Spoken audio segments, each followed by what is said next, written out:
Vector है सी, उसकी magnitude है 20 सेंटीमीटर और उसका एंगल है 60 डिग्री। तीन एंगल जमा करते हैं, तीन वेक्टर जमा करते हैं।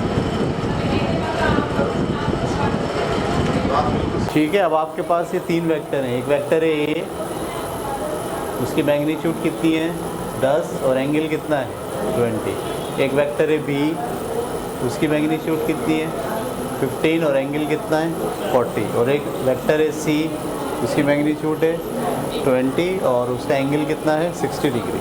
हमको कहा गया इसको प्लस करें, तो सबसे पहले मैं ये सारे वेक्टर बनाऊंगा। ये वेक्टर क्या करूंगा, ड्रा करूंगा। तो पहला वेक्टर कितना है 10 सेंटीमीटर का और एंगल कितना है 20, एंगल है 20। मैंने ये एंगल बनाया 20, ठीक है। और ये इसकी मैग्नीट्यूड स्केल से नाप के 10 सेंटीमीटर रखी और एंगल कितना रखा 20। ये बात क्लियर हो गई। अब दूसरा वेक्टर मुझे कहाँ बनाना है, इसके हेड पे, क्योंकि हम जो रूल इस्तेमाल कर रहे हैं वो कौन सा है, हेड एंड टेल रूल। दूसरा वेक्टर बी मुझे यहाँ बनाना है। कितना बनाना है 15 सेंटीमीटर और कहाँ बनाना है 40 डिग्री के एंगल पे। तो अब मैं बना रहा हूँ, ये देखें 40 डिग्री के एंगल पे, इससे थोड़ा सा बड़ा यार। एंगल कितना है 40, ठीक है। उसके बाद तीसरा वेक्टर बनाना है, वो कहाँ बनेगा, वो इसके हेड पे बनेगा।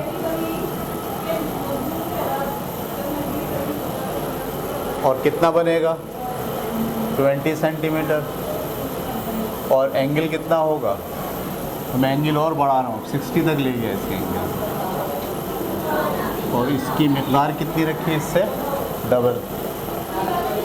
तो ये कितना है 20 और ये कितना है 60 डिग्री। ये आपके तीनों वेक्टर ड्रॉ हो गए। किस रूल के तहत ड्रॉ हुए, हेड एंड टेल रूल के तहत ड्रॉ हो गए। अच्छा, अब पहले वेक्टर की जो टेल है वो और दूसरे आखिरी वेक्टर का जो हेड है, इन दोनों को आपस में क्या करना है, मिलाना है। मैं इनको आपस में मिलाता हूँ। तो ये वाला जो वेक्टर होगा ये क्या होगा, इसका रिजल्टेंट होगा। ये बात क्लियर हो गई आपको।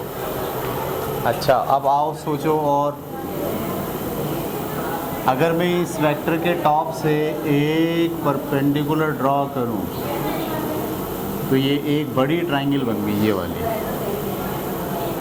इसमें ये क्या है, आर है। ये क्या होगा, आर का एक्स कंपोनेंट। ये क्या होगा, आर का। इसी तरीके से ये क्या होगा, आर का वाई कंपोनेंट होगा। ये बात क्लियर हो गई आपको। अगर आपको आर का एक्स कंपोनेंट और आर का वाई कंपोनेंट मिल जाए तो आप क्या मालूम कर सकते हैं, आर मालूम कर सकते हैं पाइथागोरस थ्योरम लगा के। अच्छा, ये क्या है, ये यहाँ से यहाँ तक। अगर ये ए है तो ये क्या है, ए एक्स, और ये क्या है, ए वाई। इसी तरीके से इसको अगर आप सोचें तो ये क्या है, वी एक्स, और ये क्या है, वी वाई। ठीक है ना। और अगर आप इसको सोचें तो ये क्या है, ये सी था ना, तो ये क्या होगा, सी एक्स, और ये क्या होगा, यहाँ से यहाँ तक का सी वाई। अच्छा, ये ए एक्स, ये क्या है, तो ये भी क्या होगा, बी एक्स होगा, और ये भी क्या होगा, सी एक्स होगा। इसका मतलब ये जो आर एक्स है वो किसके बराबर है, a x plus b x plus c x. तीनों एक्स कंपोनेंट बराबर मिल के बराबर हो जाएंगे किसके, आर एक्स के। ठीक है। इसी तरीके से ये क्या है, ये भी क्या होगा, ए वाई, और ये भी क्या होगा, ए वाई। ये समझ में आ गई बात। ये क्या है, ये भी क्या होगा, डी वाई, और ये क्या है, तो ए वाई BY और CY तीनों मिला लें तो क्या बन जाता है RY। तो RX मालूम करने के लिए तीनों वेक्टर्स के x कंपोनेंट को ऐड करना पड़ेगा और RY मालूम करने के लिए तीनों वेक्टर्स के y कंपोनेंट को ऐड करना पड़ेगा। ये बात क्लियर हो गई। अब हम यहाँ काम करने जा रहे हैं। सबसे पहले क्या मालूम करेंगे, इसके दोनों कंपोनेंट, फिर इसके दोनों कंपोनेंट, फिर इसके दोनों कंपोनेंट। तो मैं यहाँ लिख रहा हूँ AX किसके बराबर होगा, A की मैग्नीट्यूड को मल्टीप्लाई करेंगे किससे, cos थीटा से। A की मैग्नीट्यूड कितनी है 10, cos थीटा कितना है 20, तो cos 20 की वैल्यू क्या होती है, पहले निकाली हमने कभी नहीं, क्या निकाली है 0.9396। इसको मल्टीप्लाई कर देंगे तो क्या हो जाएगा, पॉइंट यहाँ से यहाँ चला जाएगा 9.39। ये क्या निकल गया AX। अब क्या निकालना है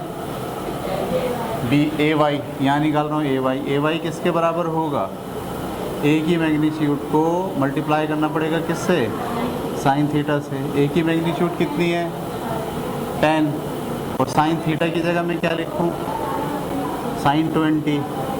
आप बता सकते हैं साइन 20 की वैल्यू कितनी है, AY बराबर है 10 इंटू 0.3420। तो AY की वैल्यू क्या आ गई, ये 10 से मल्टीप्लाई करेंगे, पॉइंट यहाँ से यहाँ चला जाएगा 3.42, 3.4। ये क्या आ गया AY। अब क्या निकालेंगे BX और BY। तो मैं निकाल रहा हूँ यहाँ पे BX किसके बराबर होगा, B की मैग्नीट्यूड को मल्टीप्लाई करना है किससे, cos थीटा से। तो B मैंने ऐसे लिखा, B की वैल्यू कितनी है 15 मल्टीप्लाई cos थीटा की जगह पे क्या लिखूँ 40 डिग्री। cos 40 डिग्री की वैल्यू पता है आपको, बताएं 0.7660। 15 से इसको मल्टीप्लाई करूँ, 15 0 0, 15 से 90 के 0 हासिल लगे 9, 15 से 90 और 9 99 के 9 हासिल लगे 9, 15 सत्ते 105, 105 और 9 114। तो 1 2 3 4 के बाद पॉइंट 1 2 3 4 11.49। ये क्या आ गया BX। अब क्या मालूम करेंगे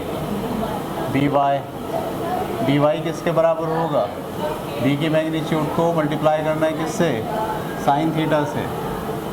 तो B की मैग्नीट्यूड कितनी है 15 और साइन थीटा की जगह पे क्या लिखेंगे 40। साइन 40 की वैल्यू बताइए 0.642।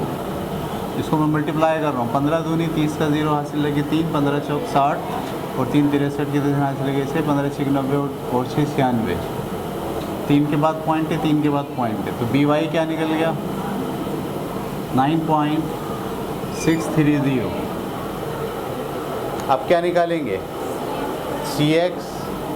तो CX किसके बराबर होगा, C की मैग्नीट्यूड को मल्टीप्लाई करना है किससे, cos थीटा से। C की मैग्नीट्यूड कितनी है 20 और cos थीटा कितना है 60। cos 60 की वैल्यू बुक में लिखी हुई है 0.5। इसको मल्टीप्लाई करेंगे तो ये आ जाएगा 10। तो CX क्या निकल गया। अब क्या निकालेंगे CY कहाँ निकाल रहा हूँ मैं यहाँ, CY किसके बराबर होता है, C की magnitude into sine theta. CY की जगह C की मैग्नीट्यूड कितनी है 20 और साइन थीटा कितना है 60। तो साइन 60 की वैल्यू क्या हो 0.8660। 2 से मल्टीप्लाई कर रहा हूँ 20.8660, 2 0 0, 2 6 12 के 2 हासिल लगे 2 6 12 13, 2 8 16 और 1 17 और एक ज़ीरो बढ़ा दिया, 4 के बाद पॉइंट है, 4 के बाद पॉइंट है, तो सी वाई किसके बराबर आ गया 17.32। यहाँ तक उतारें सारे बच्चे, तो रोकें। ठीक है, अब हमारे पास ये ए एक्स है, ए वाई है, बी एक्स है, बी वाई है, सी एक्स है और सी वाई। आर एक्स किसके बराबर होता है, ये जो आर एक्स है ये किसके बराबर है, a x plus b x plus, मैं लिख रहा हूँ a x plus b x plus c x. A x की जगह पे क्या लिखूँगा 9.39, बी एक्स की जगह पे क्या लिखूँगा 11.49 और सी एक्स की जगह पे क्या लिखूँगा 10। अब इन सबको जमा करें, कैलकुलेटर है किसी के पास भी नहीं है,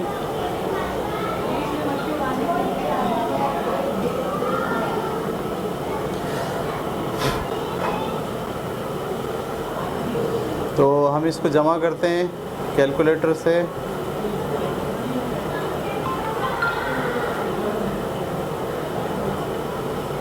अच्छा जी, क्या क्या जमा करना है 9.39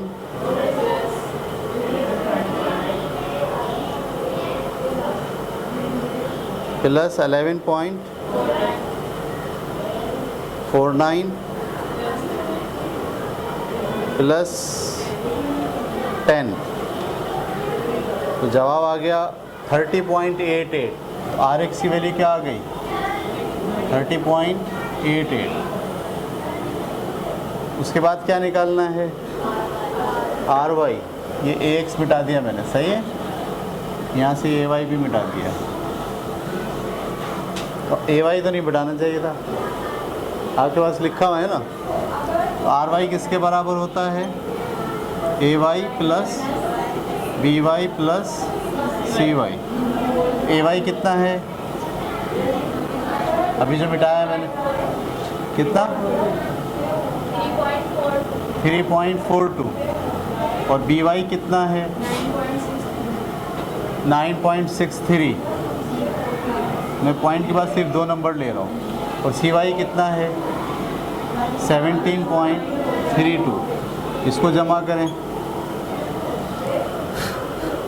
तो इसको जमा करने से क्या आता है 3.42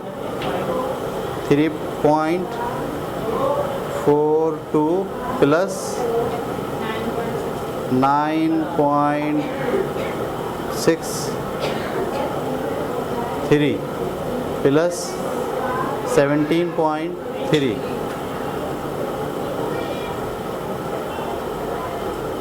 जवाब आ गया 30.35। हाँ क्या 3 के साथ 2 भी है, 37 हो गया, सही है, यहाँ 2 भी है ना, तो 30.37 ये आ गया जनाब आपका आर वाई। अब जब आपको आर वाई पता हो और आर एक्स पता हो तो उससे आप आर कैसे निकालते हैं, आर का स्क्वायर यानी ये हाइपोटेन्यूज का स्क्वायर है बराबर होता है बेस का स्क्वायर, ये बेस है आर एक्स प्लस परपेंडिकुलर का स्क्वायर। तो मैं इसका स्क्वायर वहाँ ले जाऊँ, वहाँ जाके क्या बन जाएगा स्क्वायर रूट आर एक्स का स्क्वायर प्लस आर वाई का स्क्वायर। आर एक्स की जगह क्या लिखेंगे आप 30.88 का स्क्वायर प्लस आर वाई की जगह क्या लिखेंगे 30.37 का स्क्वायर, 30.37 का स्क्वायर, ये स्क्वायर रूट है। तो अब मैं निकाल रहा हूँ वैल्यू 30.88 का स्क्वायर। ठीक है, पहले 30.37 का स्क्वायर निकाल लिया, ये वाले का, ये वाला 921.12 प्लस 30.88 का स्क्वायर, 30.88 0.88 का स्क्वायर 953.57 953.57 इसमें ऐड कर लो इसको। क्या क्या ऐड करना है? 921.12 इन दोनों का ऐड होके जवाब आ गया 1874.69। और अब इसका क्या निकालना है? Square root. इसका स्क्वायर रूट निकाला 43.29। 43.29 ये आ गया आपके पास आर। यानी यहाँ से यहाँ तक का फासला कितना है? 43.29। यहाँ तक उतारिए।